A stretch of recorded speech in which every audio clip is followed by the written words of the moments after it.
focused on the Middle East and Israel. He also has written for the Jerusalem Post and blogs regularly on various topics related to Israel and the Middle East and how that fits into Bible prophecy. And you can see his daily report at it's called the Haim Report, CHAIM, the Haim Report, and you can get that 6 days a week. It's updated. It's actually updated 24/6. Is that right, Brian? That's correct. Okay. And you recently wrote an article, and I'm going to go off script here just a little bit. You wrote an article a few weeks ago that was in the Jerusalem Post about, well, tell it was about it. It mentioned it was about China and the New World Order, I believe. I don't remember the title of the article. The title that went with it was Israel and the Unexpected New World Order. And that New World Order is coming from the East, not the West. What's happening is we're seeing China pursuing, in just the last 5 or 6 years, this massive economic program in what they call the One Belt, One Road initiative. Am I still on with you? Oh, yeah, okay, you are. I thought I lost you. Kind of lost Go my ahead and train. say. You want to start again? Yeah, go ahead and start what your article is about. I'll edit it out.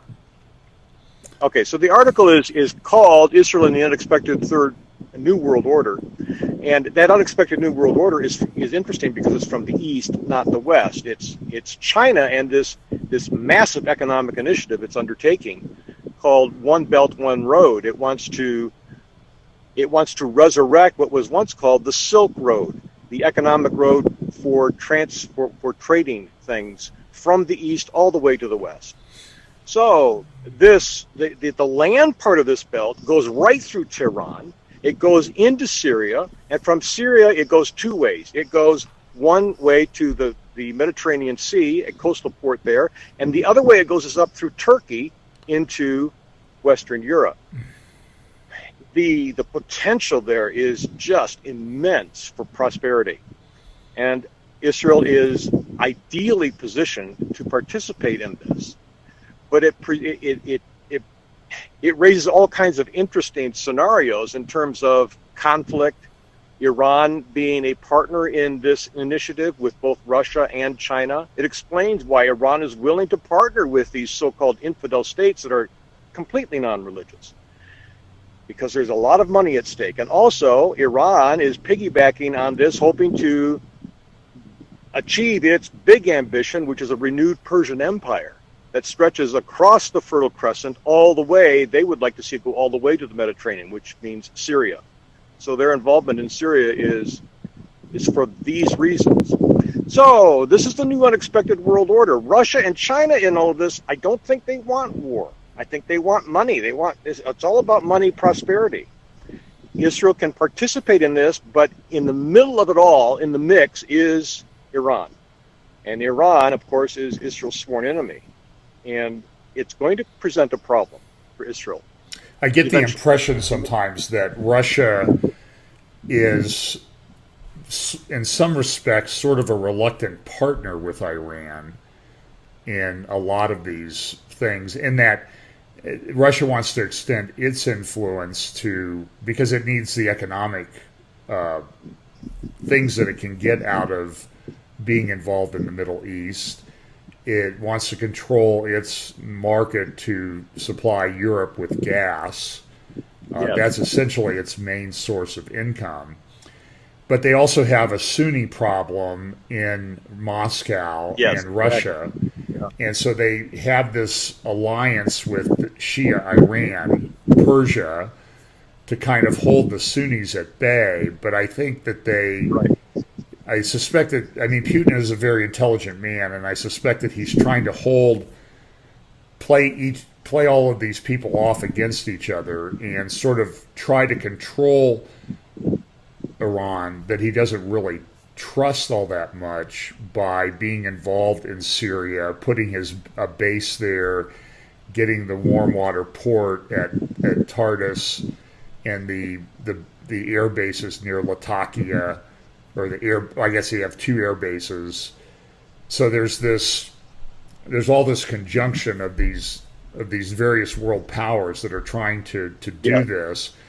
And I agree with you that the economic upside of this is tremendous. It's very expensive to put together, but it has a tremendous upside. And I think it's also done to break up any American influence that might be No question. visited upon the Middle East, and also I think to eventually get rid of the American dollar being the world reserve Yes, currency. precisely. And because it was the collapse of the British pound as the reserve currency in the world that led to the decline of the British Empire. And so I think they see this as an opportunity to bring down what they perceive to be the American empire. Yes. So, and I think you mentioned in the article, or I read somewhere, where the economic cost of this is somewhere in the $7-8 trillion range to put this together. The one estimate I read, I think it was like $7.5 trillion. And so they are looking for money to do this thing, but they're making good progress. It looks like it's going to happen. The estimated cost, as I recall, is about 7.5 trillion to develop this one belt, one road economic pathway.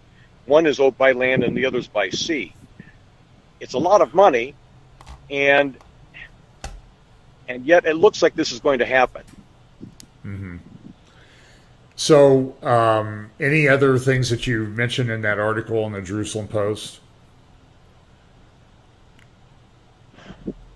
I'll have to dig it out. I think what's really interesting, the most interesting thing about this is that it provides us with a framework, a possible framework, I think more than anything else so far, about how end time events are likely to shape up. It explains why Russia is going to descend from the north, as it in fact has already begun to do, but will do again. It has a huge economic interest. It's going to stay in Syria. It's not about to leave. Why is it in Syria? Why did it come down? Well, gas, but also because it wants to be in the middle of this economic highway from China.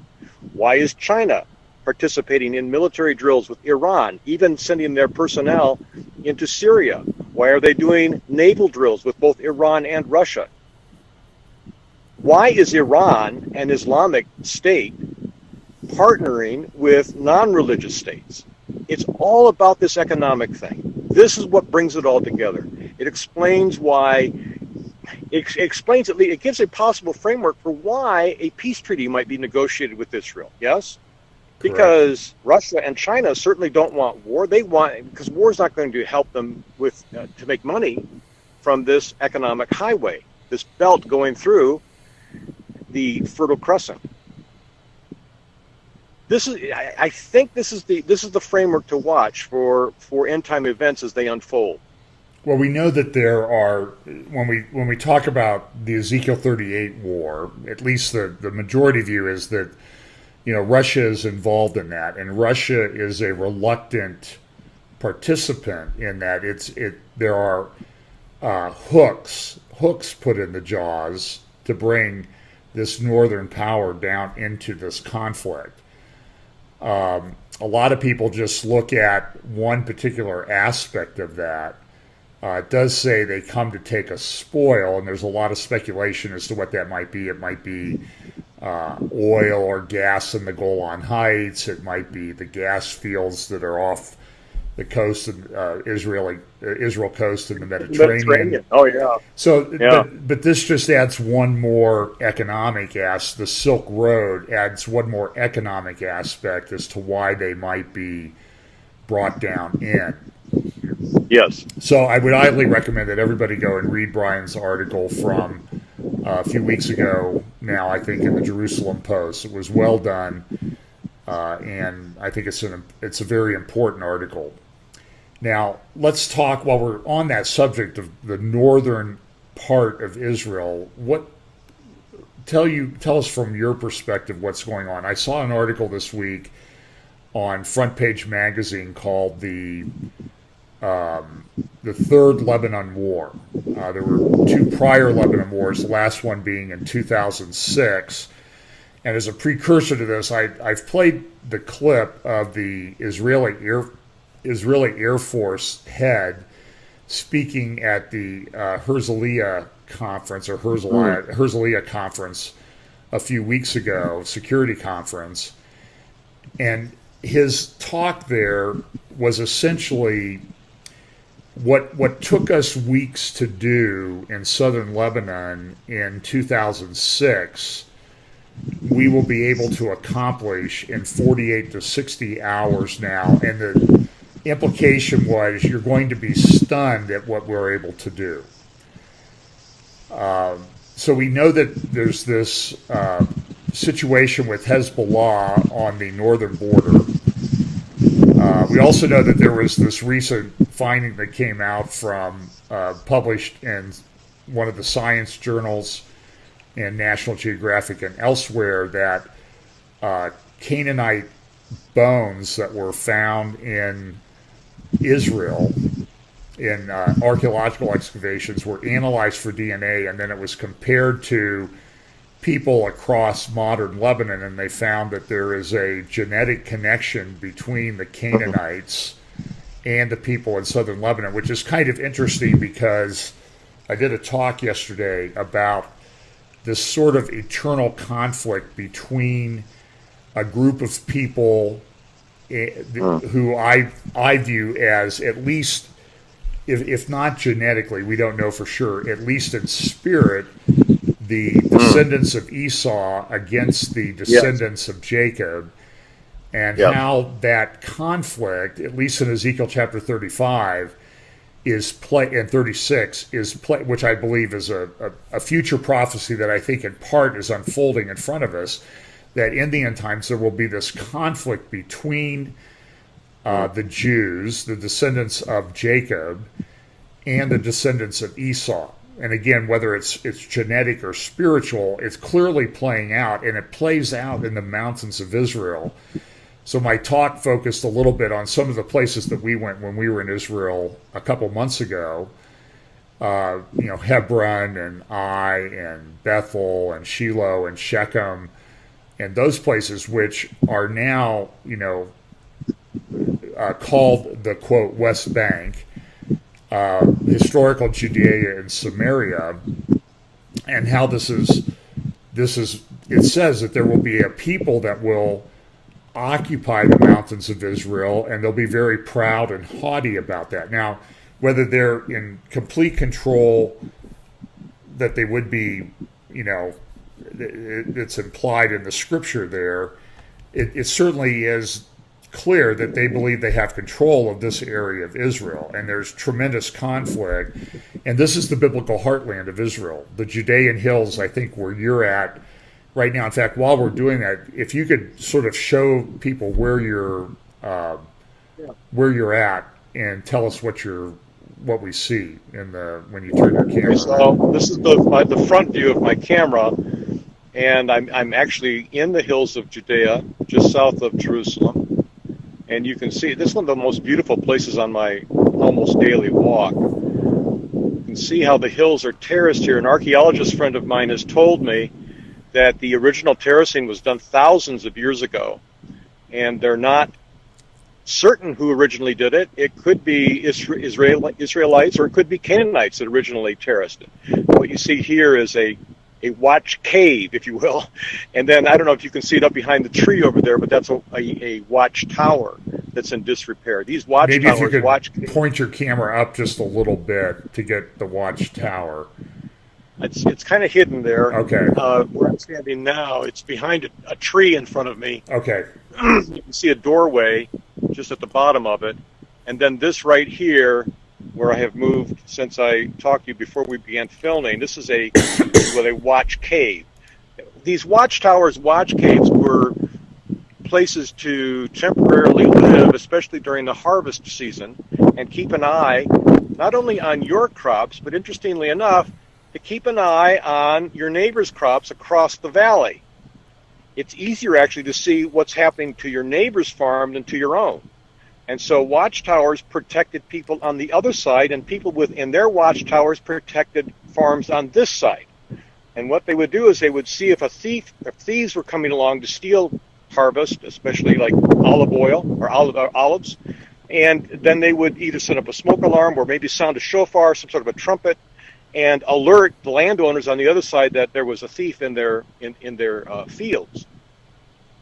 Well, these watchtowers, like I said, they're all around Judea and Samaria. You'll see there are thousands and thousands and thousands of them. Well, and that was, they are almost. Go ahead. I was going to say, that was one of the things as we went up through Judea and Samaria that was sort of stunning to me, was especially up north of Jerusalem, up into the area of what was the northern kingdom of Israel after the kingdom split after the death of Solomon, was that every hillside, it seems like every hillside, every mountain from top to bottom is terraced for farming. Yeah.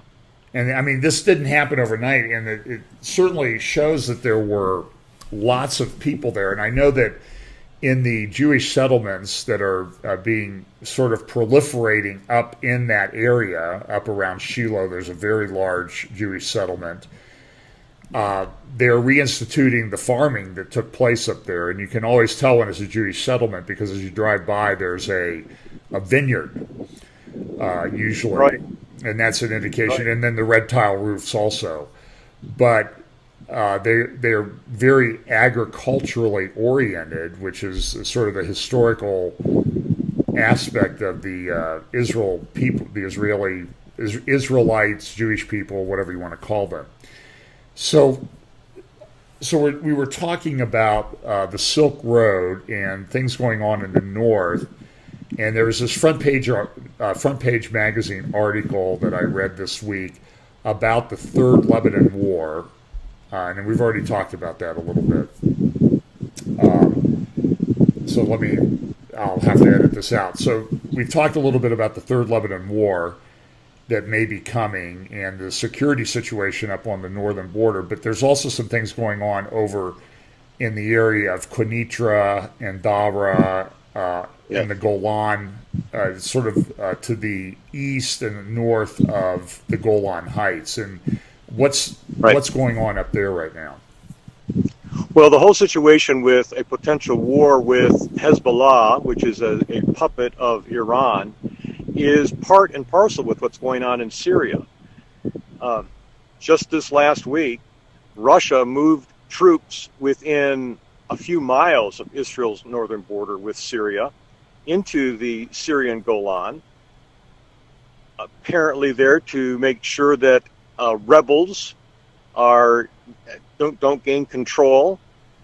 Israel is very, very concerned about this because they see Iranian troops establishing a foothold under Russia's protection. Russia has said, no, we're not going to let this happen. But what they're actually doing is they are letting it happen. They are letting Iranian troops stay very close to Israel's border in southern Syria. So Israel sees Iran moving right next door to Lebanon, where Hezbollah has 150,000 missiles aimed or in their arsenal for Israel. And they will be able to hit anywhere in Israel, unlike what happened in the war in 2014 with Hamas in Gaza. Those rockets were only able to hit regionally. Some were fired and were able to reach as far as Jerusalem, but only a couple. These rockets that Hezbollah has up in Lebanon will be able to reach any place in Israel. And one estimate I saw about a year ago is that Israel has estimated that when war begins, it's likely to begin with as many as 7,000 missiles a day being fired into Israel.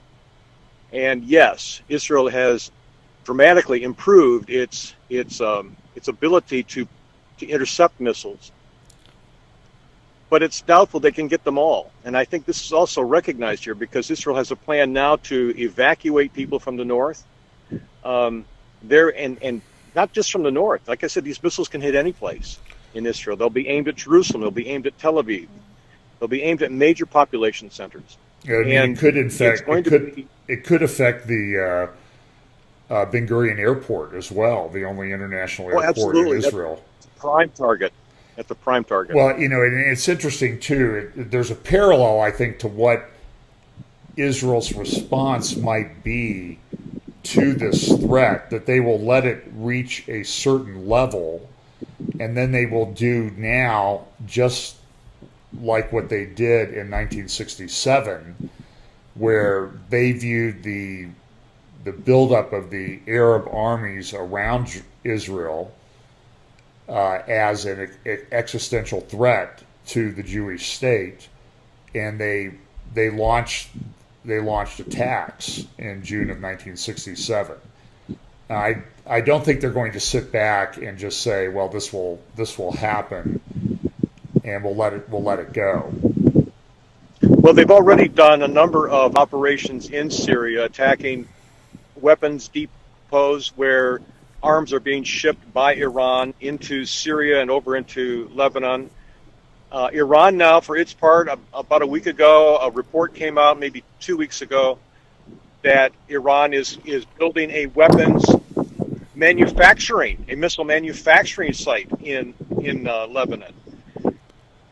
I don't know that Israel has the same option it did in 1967, because these were regional players. Now you've got Russia on its doorstep. You've got the U.S. right here. You've got China involved. I think there's a keen awareness that it would not take much. It would not take much to start a world war. It does. Israel doesn't want. Yeah, it does seem to be a very volatile situation, and it would take just one person making the wrong decision to have this burst into a giant conflagration that involves a lot of major players in the world. Yeah, in fact, I think we're witnessing a miracle in that regard in these very days, because we're seeing the Islamists in the Palestinian Authority and in Hamas now, and in the last few years, they have done everything. They have struck spark after spark after spark after spark into this extremely volatile situation, and there hasn't been an explosion. There hasn't been a major regional or global conflagration, and I think that's rather miraculous. Well, it also appears that Israel is doing a very deft job of sort of playing off people against each other. You know, yes. in the Temple Mount crisis, you know, they appeared to come in and resolve the situation so that the King Abdullah in Jordan came out looking like he had some power and authority to do things, and so it was sort of a political situation. I know what they did at the Temple Mount with removing the security cameras and the metal detectors was not very popular in Israel. I mean, I've seen polls taken that 77% of Israelis did not support the government's decision there. But it does appear that there was a backstory to it, that Netanyahu was trying to keep Jordan stabilized as well, because the Jordan king, Abdullah, is not very strong, and he has probably now over half of his population is made up of either Palestinian refugees or their descendants, and then the refugees from Syria, where he has hundreds of thousands in the north part of Jordan. It's just taxing their infrastructure or something terribly over there. So I think Netanyahu reached a solution where the king of Jordan can maintain power, and because Israel doesn't want, I mean, it's bad enough having this destabilizing situation on its northern border. They don't want it on its eastern border all the way along the Jordan. That's a very important security barrier for Israel, the Jordan Valley. And along those lines, are you aware Abdullah is coming here tomorrow? I've heard that he is coming to Ramallah for, I don't know if he's ever been there before, but it's certainly an unusual visit. It's been 5 years. Okay. And at the same time, too, and we'll get back to so we see the Russian troops coming in up there. The reports I've read is that they're special ops troops. They're mercenaries. Mercenaries from what I call the Stan republics, the Islamic republics that were part of the former Soviet Union. I also saw an article that along the southern border, along the Sinai border, that they're building a underground security barrier. I assume it's going to take a lot of money and a lot of time to build that to prevent tunneling from the Sinai because of the Islamist groups that are now present in the Sinai. Yeah, Israel has already begun and had already committed to doing this underground wall around Gaza, but not at the southern border with Sinai, yes? And so it appears that what they're doing now is they're saying we're going to also do this underground barrier between Gaza and Sinai. I don't think it extends across the entire Sinai border at this point. The real tunneling threat is tunneling to and from Gaza into Egypt or Sinai. Okay, so it's over there around Sderot and other places there along the border with Gaza. Yes. And I was actually talking to someone who was recently in Sderot, which is sort of like the front line in any missile rocket attacks that come from Gaza. And the people there have essentially, when the siren goes off, you have 8 seconds to take cover. It's not a lot of time.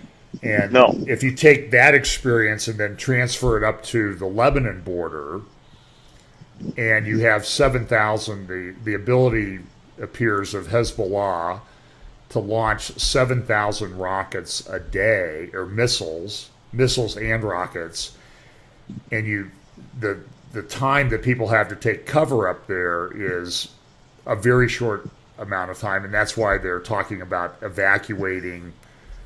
I think it's hundreds of thousands of people from that area. We were up in Nahariya when we were there a couple months, and that there's a 6-minute drive from the Lebanon border.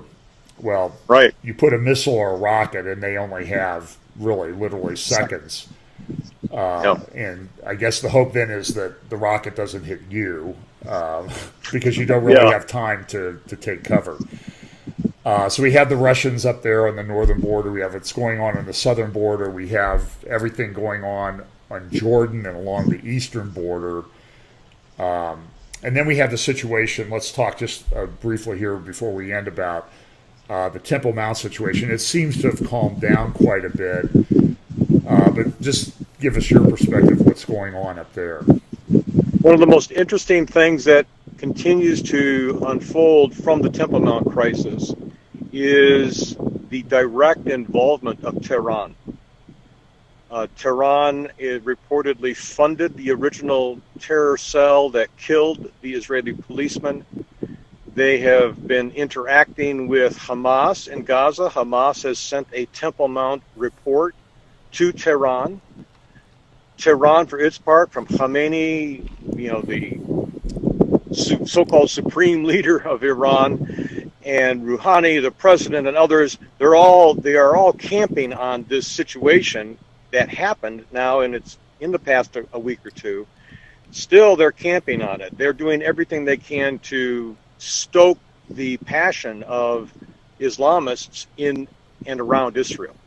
So this situation has calmed down, but it has not gone away. And so it's one of these things where any little spark could set it off again.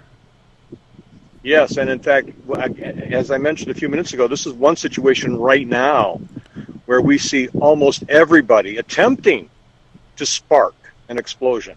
This is the Islamist intent. It's the Palestinian Authority's intent. It is Hamas's intent. It is Khamenei's intent, the supreme leader in Iran. All of these people are shouting about Al-Aqsa Mosque and how it's being desecrated.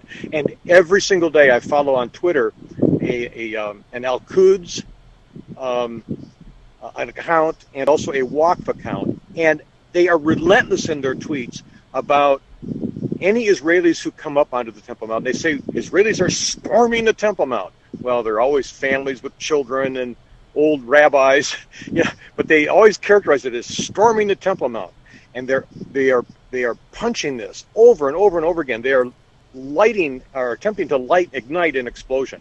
Weren't there about 1,000 Jews that I believe they did a walk around the old city and maybe went up on the Temple Mount the other day. Yes, this last week was the saddest day on the Jewish calendar, and every year it's called the Tisha B'Av.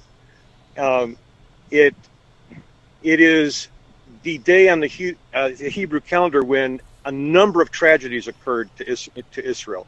The exile to Babylon occurred reportedly on this day. The temple was destroyed on this day.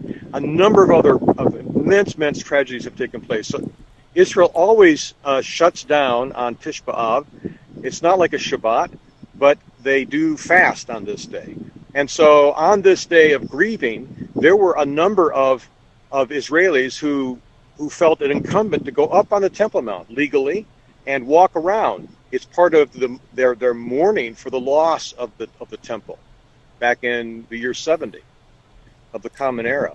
So this then became an excuse for the Islamists to say, "Oh, look at all these Jews coming up. They want to knock down Al-Aqsa. They want to knock down the Golden Dome Mosque. They want to put up their temple, and that's what they're here to do. And look, that's why they're up on the Mount today." Every time a Jew appears on the Temple Mount, it's characterized as Jews attempting to take over the Temple Mount and destroy the Islamic presence there. Right.